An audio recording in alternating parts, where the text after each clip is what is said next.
guys, welcome back to my channel. This is Erica right here. I'm a tiny citizen currently living in America. Cooking and traveling are my passion, so I'm here to share a few of my favorite Asian recipes.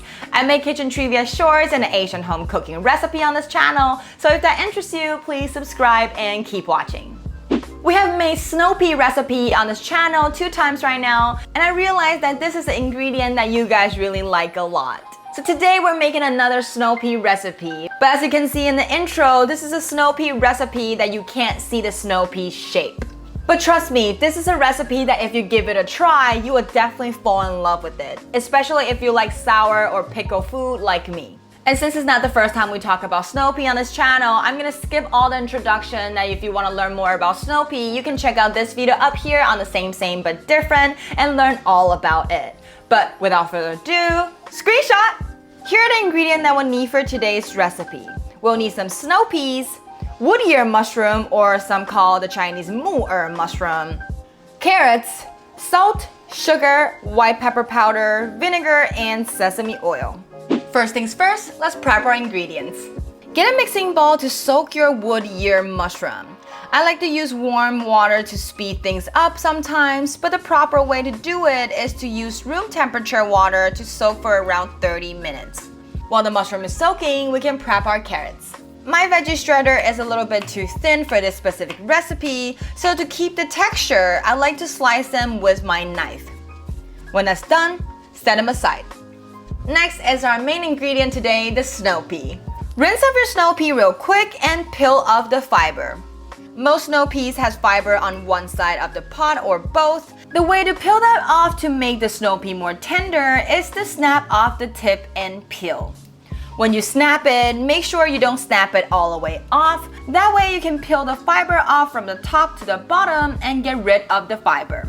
When you're doing this, you might figure that sometimes you can't peel off the whole fiber from top to bottom, or sometimes that there's no visible fiber at all. Don't worry, because that means the string of the pot is not so fibery. So even that you didn't get to peel it off, it will still be tender after cook. Now when that's done, bring a pot of water to boil and add in some olive oil and salt. Adding the oil and salt can give you a little flavor and also keep its green color. We only need around 1 minute in medium-high heat to take away the veggie taste of the snow pea and let the color brighten up.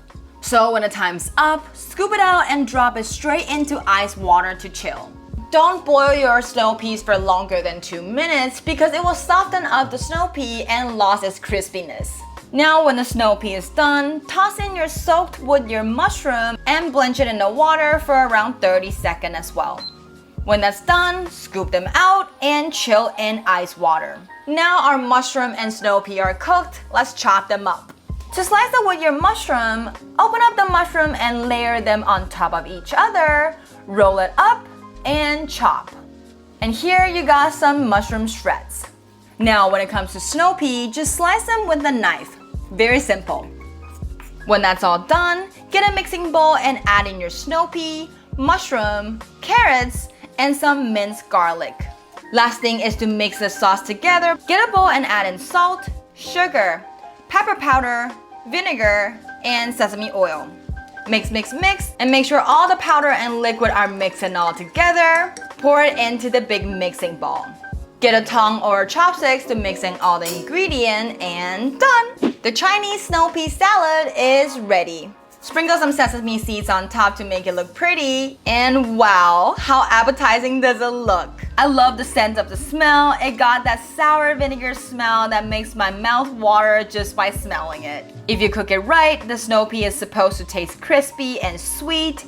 That combines with the sourness and a bit of savory from the salt. I can finish this plate in 5 minutes. Enjoy!